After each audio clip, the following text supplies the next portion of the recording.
Hello everyone, welcome to R K study sky. Student, हम लोग UP board class 10th गणित के chapter 1 संख्या पद्धति की स्टडी कर रहे हैं। दोस्तों, ये हमारी गणित की थर्ड वीडियो लेक्चर है जिसमें हम प्रश्नावली एक एक सभी बचे हुए क्वेश्चन को सॉल्व करेंगे। तो देखिए दोस्तों, इससे पहले हमने प्रश्नावली एक एक के 6 क्वेश्चन को सॉल्व कर लिया है। अगर आपने उन सभी को नहीं देखा है तो प्लेलिस्ट का लिंक इस वीडियो के डिस्क्रिप्शन में मिल जाएगा, आप जाकर के देख सकते हैं। तो आज हम 7वें क्वेश्चन से स्टार्ट करेंगे। तो देखिए 7वें क्वेश्चन में क्या बोला है कि दर्शाइए कि कोई भी धनात्मक विषम पूर्णांक 6q+1 6q+3 या 6q+5 के रूप होता है जहाँ q कोई पूर्णांक है। तो चलिए फिर बिना टाइम वेस्ट किए आज की इस वीडियो को स्टार्ट करते हैं। तो दोस्तों देखिए 7वें क्वेश्चन में हमको क्या बोला था कि हमको सिद्ध करना है मतलब दर्शाना है। दर्शाइए कि कोई भी धनात्मक विषम पूर्णांक 6q+1 6q+3 या 6q+5 के रूप का होता है जहाँ q कोई पूर्णांक है। मुझे 100% गारंटी के साथ मैं बोल सकता हूँ कि आपको ये क्वेश्चन बिल्कुल भी समझ में नहीं आया होगा कि ये बोल क्या रहा है भैया, एक पूछ क्या रहा है, हमको करना क्या है। तो पहले हम समझ लेते हैं कि ये बोल क्या रहा है। तो देखिए अगर इससे पहले आपने यूक्लिड विभाजन एल्गोरिथम पढ़ा होगा तो आपको पता होगा कि ए बराबर बी क्यू प्लस आर होता है, जहाँ ए क्या होता है, ए हमारा भाज्य होता है, बी भाजक, क्यू भागफल और आर जो होता है शेषफल होता है। यानी भाज्य बराबर भाजक गुणे भागफल प्लस शेषफल। अगर आपने इसको नहीं देखा है तो लिंक डिस्क्रिप्शन में दिया गया है, जाकर के पहले उसको देख लीजिए। ठीक, उसके बाद इसको हम समझते हैं कि कोई भी धनात्मक विषम पूर्णांक। तो यहाँ पर देखिए हमने एक धनात्मक विषम पूर्णांक लिया 25 एक विषम पूर्णांक है। अब इसको हमको 6 से भाग देना है। पहले हम 6 से भाग देंगे और देखेंगे शेष की। अच्छा, 6 से ही क्यों भाग देंगे? यहाँ पर देखो बी हमारा होता है भाजक, और इसमें देखो भाजक कितना है, 6 है, हर जगह 6 है भाजक। तो इसीलिए हम 6 से भाग देंगे। और एक भी याद रखना कि जो भी हम विषम पूर्णांक लेना है वो 6 से बड़ा होना चाहिए। यानी देखिए होता क्या है कि ये होता है भाजक और ये होता है भाज्य। अब यहाँ मिलता है भागफल, यहाँ होता है शेषफल। तो आप हमेशा देखते होंगे किसी भी भाग में ये जो भाज्य होता है हमेशा बड़ा होता है इस भाजक से। तो इसीलिए कोई भी आपको धनात्मक विषम पूर्णांक लेना है तो 6 से हमेशा बड़ा ही होना चाहिए। दशमलव में हमको नहीं भाग ले जाना है। अगर हम 3 ले देते, 3 भी तो एक विषम ही था, तो जब हम 6 से भाग ले जाएंगे तो क्या हमको 0 जाएगा ना, तो हमको 0 कहीं पर भी लाना नहीं है। इसलिए हमको जब भी लेना है तो भाज्य हमेशा भाजक से बड़ा ही होना चाहिए। इसलिए हमने 25 लिया। आप कुछ भी ले सकते हैं, 7 ले सकते हैं, 15 ले सकते हैं, 14 विषम ले सकते हैं, कोई भी। तो जब आप इसको भाग देंगे तो होगा 6 चौके 24, शेष आपका एक बच रहा है। तो अब इसको हम अगर ए बराबर बी क्यू प्लस आर के फॉर्म में लिखें, यानी भाज्य बराबर भाजक गुणे भागफल प्लस शेषफल के रूप में लिखें, तो हो जाएगा 25 बराबर 6 गुणे क्यू की जगह कितना है 4 प्लस शेषफल कितना बच रहा है 1। अब यहाँ पर देखो, अब इसको देखिए भैया, 6q+1 6q+1 जहाँ क्यू कोई पूर्णांक है तो 4 क्या है, 4 एक कोई पूर्णांक ही ना है। 4 क्या है, 4 तो एक पूर्णांक ही तो है। तो ये मिल गया ना 25 बराबर 6q+1। इसके रूप का दिखाई दे रहा है कि नहीं? अब इसके रूप का भी हम देख लेते हैं। अब देखिए एक विषम पूर्णांक हमने और ले लिया 27 भी एक विषम है। अब इसको 6 से हम भाग दे रहे हैं तो होता क्या है, 6 चौक 24, 5 बार ले जाएंगे तो 30 हो जाएगा, 5 बार नहीं जाएगा 4 बार जाएगा, तो 24 शेषफल 3 बच गया आपका। तो अगर इसको हम ए बराबर बी क्यू प्लस आर के फॉर्म में लिखें तो हो जाएगा 27 बराबर 6 × 4 + 3। अब देखिए 4 क्या है, जो जिसको हम क्यू बोलते हैं, एक पूर्णांक है। जहाँ क्यू कोई पूर्णांक है, ये एक पूर्णांक है, तो इसको जगह हम लिख सकते हैं 6q+3। मान लिया क्यू कोई पूर्णांक है और ए कितना है 27 है, तो 6q+3 इसके रूप का हो गया कि नहीं? तो यही हमको दर्शाना है कि कोई भी धनात्मक विषम पूर्णांक हमेशा 6q+1 6q+3 या 6q+5 के रूप का ही होता है। तो अब आपको कैसे लिखना है, अब उसको चलिए समझ लेते हैं। तो यहाँ पर देखो हमने माना आपको लिखना है, माना ए कोई धनात्मक विषम पूर्णांक है। जैसे यहाँ पर हमने 25 का एग्जाम्पल लिया था ना, कि मान लिया एक 25 है कोई धनात्मक विषम पूर्णांक। ठीक उसी प्रकार से हमने मान लिया कि माना ए कोई धनात्मक विषम पूर्णांक है। अब ये 25 भी हो सकता है, 27 भी हो सकता है, यानी कोई भी विषम पूर्णांक हो सकता है। 99 हो सकता है, आपका 73 77 कुछ भी हो सकता है। तथा b बराबर 6। अब ये b बराबर 6 कहाँ से आया, ये मैंने आपको पहले बता दिया, लेकिन बाद में भी आपको समझ में आ जाएगा। अभी नीचे लिखा हुआ है कि b बराबर 6 कैसे आया। तो अब देखिए नीचे क्या लिखा है कि अब 6Q प्लस आर, देखिए 6Q प्लस आर। अच्छा, 1 और 3 और 5 की जगह पर मैंने आर क्यों लिखा पता है? क्योंकि जो आर होने वाला है ना, आर होगा इस 6 से हमेशा छोटा रहेगा, याद रखिएगा। तो आर की जगह 1 हो सकता है, 2 3 4 5, लेकिन 6 नहीं हो सकता। 6 का मतलब 0, तो आर 0 भी हो सकता है लेकिन 6 से हमेशा छोटा रहेगा, इसलिए मैंने 6Q प्लस आर लिखा। तो 6Q प्लस आर की तुलना जब हम BQ प्लस आर से करेंगे तो B बराबर 6 आएगा। यहाँ पर देखिए आर का आर, क्यू का क्यू, जहाँ आर क्या है शेषफल है, क्यू आपका भागफल है, B आपका भाजक है, तो B बराबर 6 यहाँ से हमको मिल जाता है। ठीक, तो इसके बाद हम जानते हैं कि जो आर होता है वो 0 के बराबर हो सकता है लेकिन 0 से हमेशा बड़ा रहेगा, कभी छोटा नहीं, कभी माइनस में शेषफल नहीं आता, आपने देखा होगा। लेकिन आर का मान B से, ये जो आपका क्या है भाजक है, भाजक से भी हमेशा छोटा ही रहता है, उसके बराबर भी नहीं रहता। आर का मान बराबर रहेगा तो काट करके 1 आ जाएगा। ये मैंने आपको पहले ही बता दिया है, अगर आपने नहीं देखा तो लिंक, प्लेलिस्ट का लिंक दिया गया है, उसमें सब कुछ आपको बताया गया है, आप जा करके देख सकते हैं। ठीक, इसके बाद या फिर आप लिख सकते हैं कि आर जो होगा 0 के बराबर हो सकता है या फिर 0 से बड़ा हो सकता है, लेकिन 6 से हमेशा छोटा रहेगा। 6 से आर हमेशा छोटा रहेगा, इसका ये मतलब होता है। ठीक, इसलिए आर शेष, आर जो है शेषफल है, शेष का मान 0 हो सकता है, 1 हो सकता है, 2 3 4 व 5 हो सकता है, लेकिन 6 नहीं हो सकता। याद रखिए 6 से हमेशा छोटा ही रहेगा, न 7 हो सकता है न 8 हो सकता है, वो 0 से लेकर के 5 तक कुछ भी हो सकता है। चाहे आप कोई भी पूर्णांक विषम पूर्णांक लीजिए, अगर उसमें आप 6 से भाग लगाएंगे तो जो शेष फल आएगा, शेष या तो 0 आएगा या तो 1 आएगा, 2 3 4 5 तक शेष आ सकता है, इसके अलावा और कुछ नहीं आ सकता। ठीक, तो अब आप क्या लिखेंगे, अब आपको लिखना है कि यूक्लिड विभाजन एल्गोरिथम का प्रयोग करने पर मैंने आपको पहले बता दिया था कि भाज्य बराबर भाजक गुणे भागफल प्लस शेषफल या A बराबर BQ प्लस आर होता है। यह यूक्लिड विभाजन ने अपना प्रमेय दिया था। तो अब A के मान निम्न हो सकते हैं। अब इसके द्वारा यूक्लिड विभाजन के द्वारा A का मान निम्न हो सकता है। A क्या है? भाज्य है। तो A के मान देखिए यहाँ पर दिया गया है, A बराबर 6Q प्लस 0 हो सकता है। मैंने आपको पहले बताया था, यहाँ पर देखिए R में 6Q प्लस आर मैंने लिखा था ना, तो आर की जगह आप 0 रखिए, फिर 1 रखिए, 2 रखिए, 3 रखिए, 4 रखिए, 5 रखिए, सब कुछ आप रख सकते हैं, लेकिन 6 से हमेशा छोटा ही रहना चाहिए। तो यहाँ पर देखिए कहाँ गया कि A बराबर 6Q प्लस 0 है, जो एक सम पूर्णांक है। अभी सम कैसे आया ये भी मैं आपको बताऊंगा, पहले यहाँ पर समझ लो कि A बराबर 6Q प्लस 1 हो सकता है। इसके बाद A का मान हो सकता है 6Q प्लस 2 के बराबर हो सकता है। इसके बाद A का मान 6Q प्लस 3 हो सकता है। इसके बाद 6Q प्लस 4, 6Q प्लस 5, इतना A के मान आ सकते हैं। कुल 1 2 3 4 5 6, कुल 6 मान A के आ सकते हैं। अब इसमें देखिए 6Q प्लस 0 जो है एक सम पूर्णांक है। अच्छा, सम पूर्णांक क्यों है, अब इसका कारण समझिए। तो देखिए क्वेश्चन में लिखा है, पहले ही लिख दिया है कि Q, जहाँ Q कोई पूर्णांक है और जब इस पूर्णांक की गुणा कर रहे हैं 6Q से, 6Q प्लस 0 आप लिख सकते हैं। तो अब आप बताइए, आप Q का मान कुछ भी लीजिए, चाहे सम लीजिए चाहे विषम लीजिए, एक पूर्णांक में आप कुछ भी ले सकते हैं।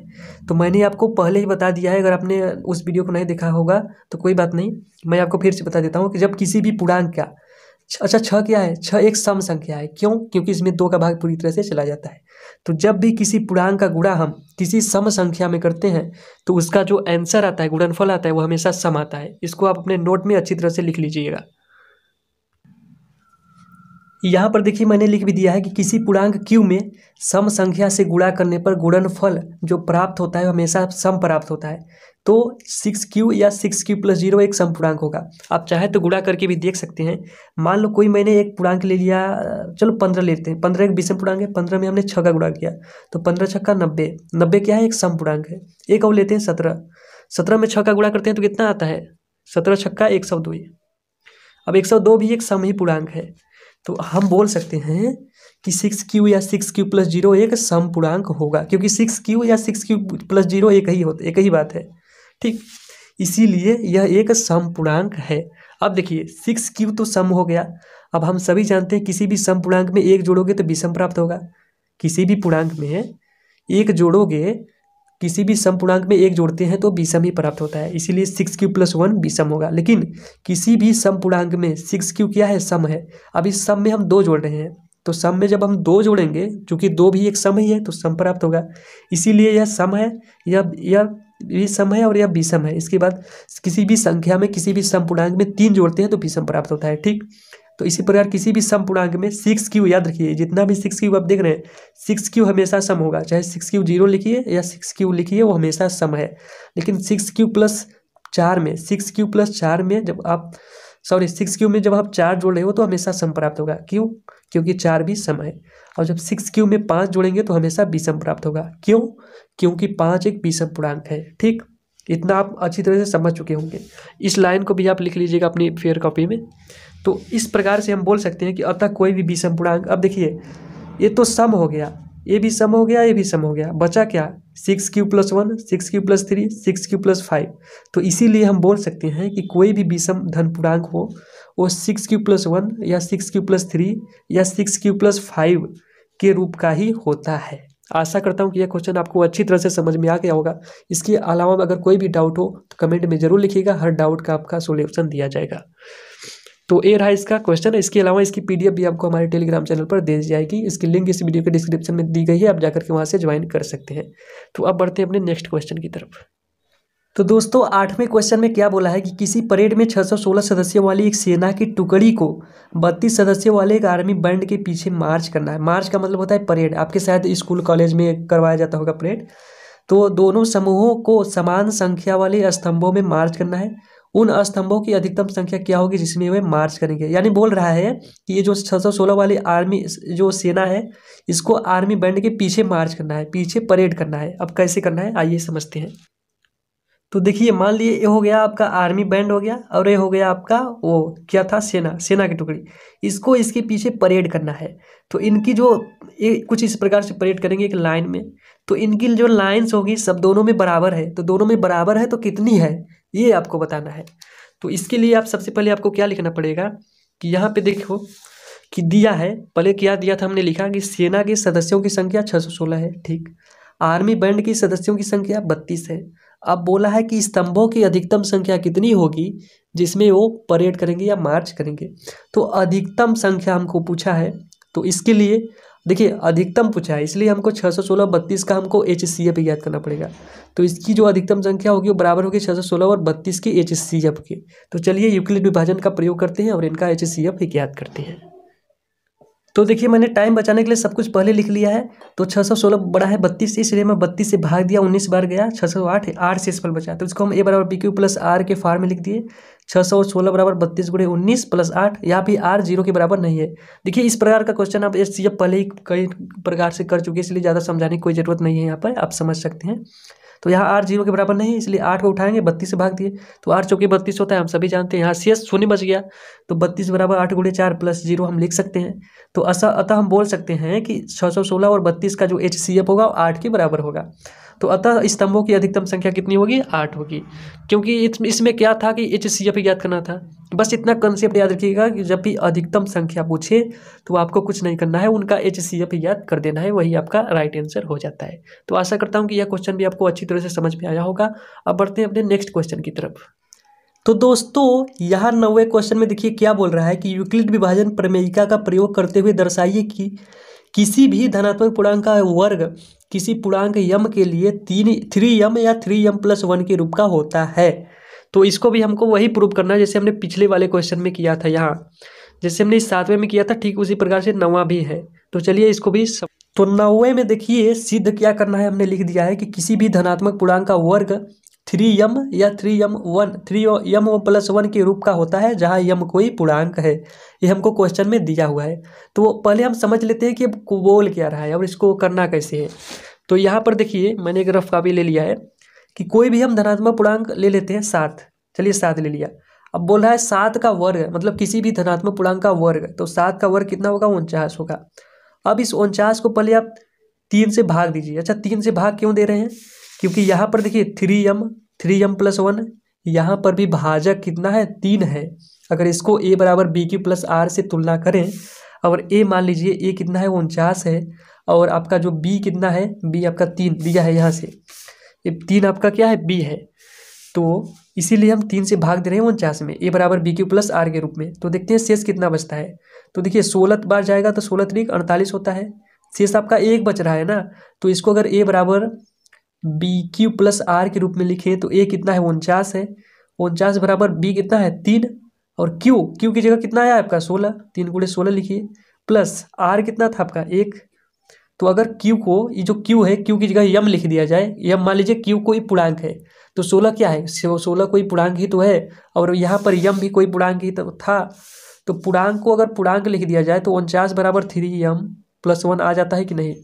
यही तो हमको दर्शाना है, यही हमको सिद्ध करना है कि कोई भी विषम पूर्णांक का वर्ग किसी भी धनात्मक पूर्णांक का वर्ग 3m या 3m + 1 के रूप का होता है। तो कैसे प्रूव करेंगे चलिए उसको भी देख लेते हैं। तो यहाँ पर देखिए मैंने लिख दिया कि माना ए कोई धनात्मक विषम पूर्णांक है। ऐसे मैंने मान लिया, जैसे वहाँ पर मैंने आपको 49 मानकर दिखाया था, तो मान लीजिए माना ए कोई धनात्मक विषम पूर्णांक है। अब यूक्लिड विभाजन एल्गोरिथम का प्रयोग करने पर ए बराबर होता है बी क्यू प्लस आर। तो यहाँ पर देखिए जो आर है 0 से, हम सभी जानते हैं 0 से हमेशा बड़ा रहेगा, लेकिन या फिर 0 के बराबर रहेगा, 0 से छोटा नहीं हो सकता। लेकिन 3 से, 3 क्या है बी है, बी क्या है भाजक है, भाजक से आर हमेशा छोटा रहता है, शेष हमेशा भाजक से छोटा ही रहता है। तो इसीलिए ए का मान 3q + 0 हो सकता है, आर का मान 0 हो सकता है, इसके बाद आर का मान 1 हो सकता है, आर का मान 2 भी हो सकता है। यानी ए बराबर 3q + 0 भी हो सकता है, या फिर ए बराबर 3q + 1 भी हो सकता है, या फिर ए बराबर 3q + 2 भी हो सकता है। अब आपको क्या करना है देखिए, और हाँ एक चीज़ और लिख लीजिएगा कि एक क्यू जो है ना, क्यू एक पूर्णांक है, जहाँ क्यू कोई पूर्णांक है। तो अब आपको क्या करना है वो समझिए। तो अब देखिए सबसे पहले हम बारी बारी से सबको लेंगे। तो सबसे पहले हमने लिया ए बराबर 3q + 0 को, या ए बराबर 3q भी आप लिख सकते हैं। तो इसमें क्या किया हमने, दोनों पक्षों का वर्ग कर दिया। वर्ग अच्छा क्यों किया, जैसे वहाँ पर हमने ए का मान 7 लिया था और हम 7 का वर्ग कर रहे थे तो 49 प्राप्त हो रहा था। ठीक उसी प्रकार से हमने इसका भी वर्ग कर दिया तो हमको मिला 3q का होल स्क्वायर। तो इसको हम इस प्रकार भी लिख सकते हैं, लिख सकते हैं आप चाहे तो 3 त्रिका 9 हो सकता है, उसके बाद क्यू स्क्वायर हो सकता है। तो 3 को हमने कॉमन ले लिया और गुणा करेंगे तो उतना ही आएगा, 3 त्रिका 9 क्यू स्क्वायर। तो इसको हमने लिख दिया 3m। अच्छा यम क्यों लिखा, यहाँ पर भी यम कोई पूर्णांक था और यहाँ पर भी क्यू कोई पूर्णांक है, और जब कोई पूर्णांक का स्क्वायर करोगे तो भी पूर्णांक ही आएगा, जब किसी पूर्णांक में किसी पूर्णांक का गुणा करोगे तो भी पूर्णांक ही प्राप्त होगा। मैंने आपको सब कुछ बता रखा है, प्लेलिस्ट में शायद लिंक मिल जाए, या फिर आप क्लास 9th की हमारे प्लेलिस्ट की वीडियो देख लीजिए, वहाँ पर भी बताया गया है। ठीक, लिंक मैं डिस्क्रिप्शन में दे दूंगा। ठीक, कि किसी भी पूर्णांक का जब आप वर्ग करो या किसी भी पूर्णांक का जब आप पूर्णांक में गुणा करो तो आंसर जो गुणनफल आता है वो पूर्णांक ही प्राप्त होता है। तो इसीलिए यम बराबर 3q स्क्वायर है, जहाँ ये कोई पूर्णांक है। तो इसको हमने समीकरण नंबर 1 मान लिया। अब हम लेते हैं ए बराबर 3q + 1 को, इसको तो हमने ले लिया, अब इसको लेते हैं। तो चलिए इसको भी, इसका भी वर्ग करके देखते हैं। तो यहाँ पर हमने ए बराबर अब लिया 3q + 1 और इसमें दोनों पक्षों में वर्ग करने पर, दोनों पक्षों में मैंने वर्ग कर दिया। तो वर्ग करने पर क्या प्राप्त होगा, ए स्क्वायर बराबर 3q + 1 का होल स्क्वायर। अब a + b का होल स्क्वायर का फार्मूला आप जानते ही होंगे, यहाँ पर अप्लाई कर दिए तो आया आपका 9q² + 6q + 1। अब आपको क्या करना है, चूंकि 3m + 1 के रूप में लाना है तो हमने 3 का, इन दोनों में से 3 का कॉमन ले सकते हैं। अब कॉमन क्या होता है, कॉमन मतलब दोनों में उभयनिष्ठ जो हो, तो दोनों में से जो 3 उभयनिष्ठ था 3 को हमने कॉमन लिया, 3 को बाहर निकाल लिया तो इतना बचा। तो इनकी जगह हमने इतना लिख दिया। अब देखिए यहाँ पर चूंकि यहाँ यम बराबर किसके बराबर है, 3q² + 2q, ये जो ब्रैकेट के अंदर लिखा गया है यह m के बराबर है। अच्छा यम के बराबर अभी पिछले में हमने देखा कि यम था वो 3q² के बराबर था, तो यहाँ यम 3q² + 2q के बराबर क्यों हो गया। तो देखिए चूंकि यम एक पूर्णांक है, अब जरूरी नहीं कि पूर्णांक है तो केवल इसी के बराबर हो सकता है, पूर्णांक किसी के भी बराबर हो सकता है। पूर्णांक है तो पूर्णांक है, पूर्णांक है ये भी पूर्णांक ही है। अच्छा एक क्यों पूर्णांक है, मैंने आपको पहले बताया किसी भी पूर्णांक में पूर्णांक को जोड़िए, घटाइए, गुणा करिए, भाग करिए या वर्ग करिए, पूर्णांक का हमेशा पूर्णांक ही रहेगा। ठीक, इसीलिए यह भी एक पूर्णांक है और यम भी एक पूर्णांक है, इसलिए यम बराबर इतना हम लिख सकते हैं जो कि एक पूर्णांक है, इतना आप जरूर लिखिएगा। तो अब इसको आप दे सकते हैं इक्वेशन नंबर 2। अब एक और समीकरण लेते हैं, क्योंकि ये बराबर एक और था ना कि 3q + 2। तो अब इसको लेते हैं और इसका वर्ग करते हैं, देखते हैं क्या आता है। तो दोस्तों अब देखिए, अब हमने लिया a बराबर 3q + 2, क्यों, क्योंकि r का मान 2 तक भी हो सकता है, r का मान 0 हो सकता है, 1 हो सकता है, 2 हो सकता है, मैंने पहले आपको बता दिया है। तो इसमें दोनों पक्षों का वर्ग करने पर a² बराबर 3q प्लस इसका हमने जब स्क्वायर किया तो इतना आया। अब हमको क्या करना है, अब इसमें से 3 को कॉमन लेना है। तो जब हम देखिए 4 में से 3 कॉमन होगा नहीं, तो इन दोनों में 3 का कॉमा होगा, तो 3 का कॉमा लेंगे तो यहाँ क्या बचेगा, 3 3 9। 3 का कॉमा का मतलब ये समझिए भाग लगाना। एक बात हमेशा याद रखिए, कॉमा का मतलब भाग लगाना। तो जब हम इसमें भाग लगाएंगे तो 3 बार जाएगा, क्यू तो क्यू ही रहेगा, 3 क्यू स्क्वायर। अब देखिए 3 का जब इसमें भाग लगाएंगे 12 में, तो 3 चौके 12 होता है। 4 का तो भाग जाएगा नहीं, क्योंकि हमको दशमलव में नहीं ले जाना है भाई। तो ये हो गया 4। अब इसको हम यम मान सकते हैं। क्यों यम मानेंगे, तो इसको जब हम यम मानेंगे तो होगा 3m+4। इसको इक्वेशन 3 माना। अब हमको लिखना पड़ेगा, चूंकि यहाँ तो यहाँ पर 3m+4 हो गया। क्यों हो गया, क्योंकि यहाँ पर m बराबर 3q² + 4q हमने माना है, क्योंकि यह भी एक पूर्णांक है और m भी एक पूर्णांक है, जस्ट जैसे मैंने यहाँ पर पहले आपको बताया था। ठीक ठीक उसी प्रकार से जो कि एक पूर्णांक है। तो अतः आप समीकरण 2, ये जो हमने नाम दिए थे ना, इसका फायदा इसलिए हुआ क्योंकि लास्ट में आप लिख देंगे कि समीकरण 1, समीकरण 2 व 3 से किसी भी धनात्मक पूर्णांक का वर्ग 3m+1। देखिए अब देखिए समीकरण 2 में कितना आया है, समीकरण 2 में 3m+1 आया था। समीकरण 3 की बात करें तो 3m+4 आया था, और समीकरण 1 में आया था 3m। अब समझिए कि समीकरण 1, 2 व 3 से किसी भी धनात्मक पूर्णांक का वर्ग 3m+1, या फिर आप चाहे तो ये भी लिख सकते हैं कि 3m+4 भी हो सकता है। हो सकता हो किसी भी संख्या, कोई ऐसी बड़ी से बड़ी संख्या हो, कोई होगी। ये आपके क्वेश्चन में तो लिखा नहीं है कि इसको भी, इसके रूप का भी हो सकता है, लेकिन होगी ऐसी कोई संख्या जो इसके भी रूप की होगी। अगर आपको मिले वो संख्या तो कमेंट में जरूर लिखिएगा। नहीं तो आप इतना भी लिख सकते हैं कि किसी भी धनात्मक पूर्णांक का वर्ग 3m+1 के रूप का होता है। ठीक, आप चाहे तो इसको भी लिख सकते हैं, इसके भी रूप का होता है। इसके बाद लिख दीजिएगा 3m+4। ठीक, आशा करता हूँ कि यह क्वेश्चन भी आपको अच्छी तरह से समझ में आया होगा। तो दोस्तों अगर वीडियो पसंद आए तो लाइक, शेयर एंड सब्सक्राइब करना ना भूलिएगा। तो चलिए फिर आज की इस वीडियो को यहीं पर एंड करते हैं। नेक्स्ट वीडियो में हम क्वेश्चन नंबर 10 से स्टार्ट करेंगे, क्योंकि वीडियो काफ़ी लंबी हो जाएगी तो अपलोड करने में थोड़ी प्रॉब्लम आ सकती है। तो चलिए फिर मिलते हैं नेक्स्ट वीडियो में एक नए टॉपिक के साथ। तब तक के लिए जय हिंद, धन्यवाद।